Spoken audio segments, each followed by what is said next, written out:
बिस्मिल्लाहिर्रहमानिर्रहीम। अस्सलाम वालेकुम। नूरुल्लाह आपकी खिदमत में हाज़िर है।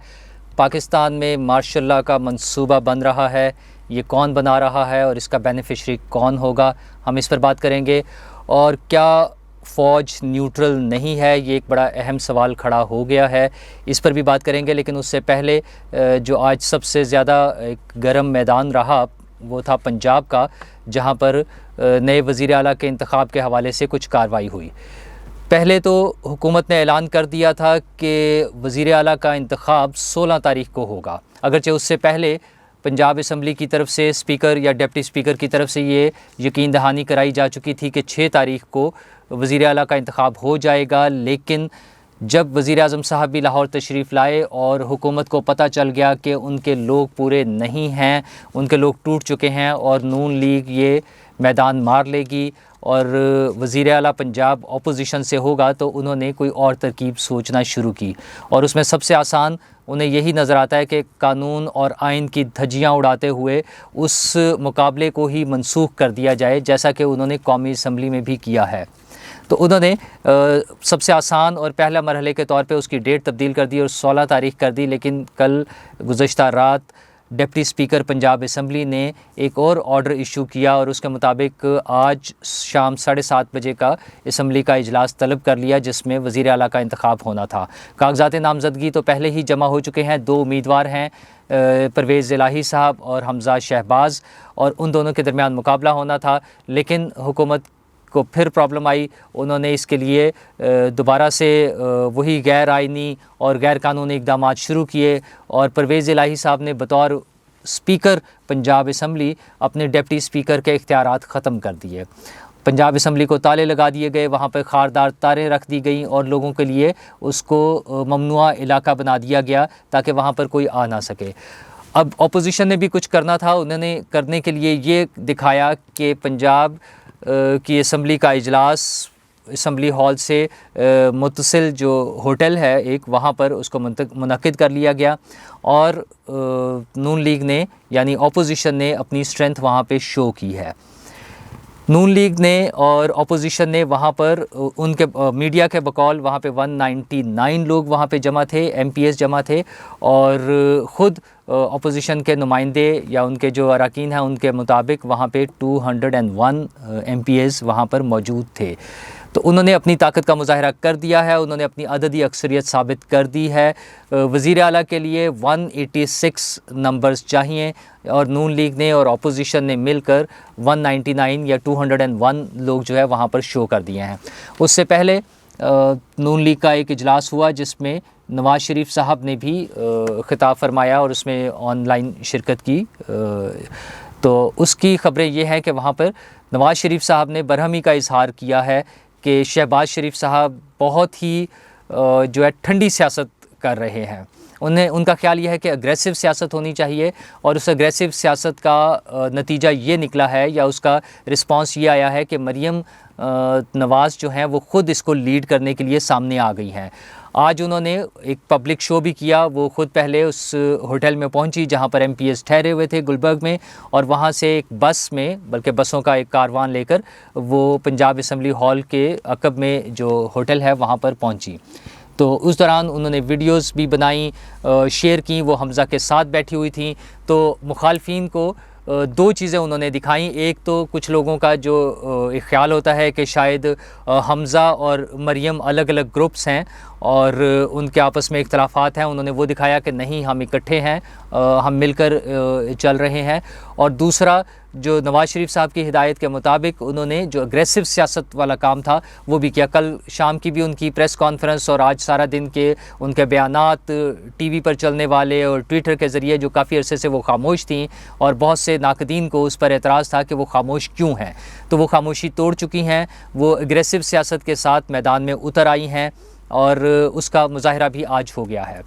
लेकिन इसके साथ साथ जो हमने शुरू में बात की थी कि मार्शल लॉ का ख़तरा है, वो क्या है? वो इस तरह से है कि इस वक्त मुल्क में ना कोई वज़ीर आज़म है, ना पंजाब का कोई वज़ीर आला है। वज़ीर आज़म साहब इमरान खान साहब फ़ारिग हो चुके हैं। जब उन्होंने असम्बली तहलील कर दी थी तो काबीना और वो फ़ारिग हो गए थे, उसके लिए नोटिफिकेशन भी इशू हो गया कि वो वज़ारत उज़्मा के ओहदे से फ़ारिग हो गए हैं। लेकिन صدر صاحب نے شاید انہیں زبانی طور پر اپنا کام جاری رکھنے کے لیے آرڈر دیا، اس کا کوئی نوٹیفیکیشن ایشو نہیں ہو رہا جو کیبنٹ ڈویژن سے ہونا تھا۔ اب ایک تو ممکنہ بات یہ ہے کہ شاید کیبنٹ ڈویژن یہ نوٹیفیکیشن جاری نہیں کر رہی ہے ان کے خواہش کے باوجود، لیکن دوسرا خیال یہ ہے کہ وزیر اعظم صاحب جان بوجھ کر ایسا کر رہے ہیں۔ وہ چاہتے ہیں کہ اپوزیشن کو اشتعال دلائیں اور لوگ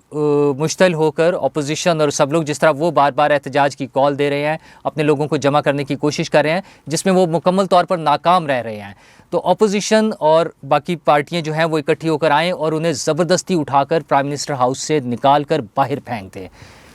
وہ ہنگامہ آرائی چاہتے ہیں، وہ چاہتے ہیں امن و امان کے مسائل کھڑے ہو جائیں اور کوئی ایسی پوزیشن بن جائے کہ اس ملک میں مارشل لا لگ جائے، اور وہ یہ کہنے کے قابل ہوں کہ انہیں تو نکال دیا گیا، انہیں کام نہیں کرنے دیا گیا، انہیں اپنی ٹرم پوری نہیں کرنے دی گئی، اور اس میں ان کی جو بیڈ گورننس ہے، جو ان کی بری کارکردگی ہے، وہ سب کچھ چھپ جائے اور وہ اس شیلٹر کے پیچھے آنا چاہ رہے ہیں۔ اسی طرح پنجاب میں ایک بڑا ہی عجیب واقعہ ہو رہا ہے کہ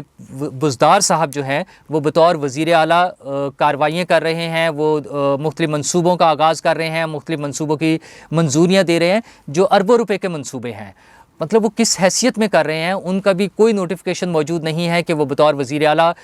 موجود ہیں، چاہے کیئر ٹیکر یا جب تک نئے وزیر اعلیٰ کا انتخاب نہیں ہو جاتا۔ مطلب یہ کیسے ممکن ہے کہ بغیر کسی آئینی اور قانونی شیلٹر کے بغیر وہ وزیر اعلیٰ، پہلے 2 دن تو وہ نہیں رہے لیکن اس کے بعد اب وہ کل سے دوبارہ متحرک ہو گئے ہیں بطور وزیر اعلیٰ، اور تمام مشینری انہیں سپورٹ کر رہی ہے۔ اب یہ نہیں سمجھ آ رہا کہ وہ کون سے فیکٹرز ہیں، وہ کون لوگ ہیں یا وہ کون سی قوتیں ہیں جو انہیں بطور وزیر اعظم اور وزیر اعلیٰ کام کرا رہی ہیں۔ اب یہ ایک عجیب سا مسئلہ ہے، اور اس کے ساتھ ساتھ کل مولانا فضل الرحمان صاحب نے جو بیان دیا ہے کہ فوج کے کچھ لوگ جو ہیں وہ نیوٹرل نہیں ہو رہے ہیں اور ان کی انوالومنٹ ہے، اور انہوں نے تو باقاعدہ دھمکی دی ہے کہ اگر یہ سلسلہ نہ رکا تو وہ ان کے نام بھی لے دیں گے۔ اگرچہ کچھ ذرائع سے یہ پتہ چل رہا ہے کہ اس حوالے سے کچھ میٹنگز ہو گئی ہیں ان کے اس بیان کے بعد، اور انہیں یقین دہانی کرائی جا رہی ہے کہ اس طرح کی کوئی بات نہیں ہے اور ان کے تحفظات دور کر دیے جائیں گے ان کے لیے، تاکہ ان کو نظر آئے گا کہ نیوٹرالٹی جو ہے وہ موجود ہے۔ اچھا، اس سے پہلے جب کے پی میں بلدیاتی انتخابات ہوئے اور مولانا فضل الرحمان کی جماعت نے بہت اچھے رزلٹس دیے، تو وہاں پر مولانا اور ان کی ٹیم یعنی ان کی پارٹی کی طرف سے یہ بات کئی دفعہ آئی کہ اب جو ہے اسٹیبلشمنٹ نیوٹرل ہو چکی ہے اور وہ کسی کو ایکسٹرا فیور نہیں کر رہی، لیکن ان کے تازہ ترین جو بیانات ہیں یا ان کے الزامات ہیں یا جو ان کے خدشات ہیں وہ سبھی کے لیے خدشات ہیں کہ ایسے کون لوگ ہیں جو ادارے کی نیوٹرالٹی کے باوجود کوئی ایسی اعمال کے ارتکاب کر رہے ہیں جو خدشات کا باعث بن رہی ہے سیاسی لیڈرشپ کے لیے۔ اس کے ساتھ ساتھ سپریم کورٹ میں کیس چل رہا ہے، بلکہ چلے جا رہا ہے، پتہ نہیں کہاں جا رہا ہے۔ بلاول بھٹو نے تو جو بیان دیا ہے وہ کہتے ہیں کہ اگر 30 سیکنڈز میں کو ہو جاتا ہے تو اس کی ریمیڈی بھی 30 سیکنڈ میں ہی ہونی چاہیے، لیکن چلیں 30 سیکنڈ نہ صحیح، جب چیف جسٹس صاحب نے سو موٹو ایکشن لے لیا تھا اتوار ہی کے روز،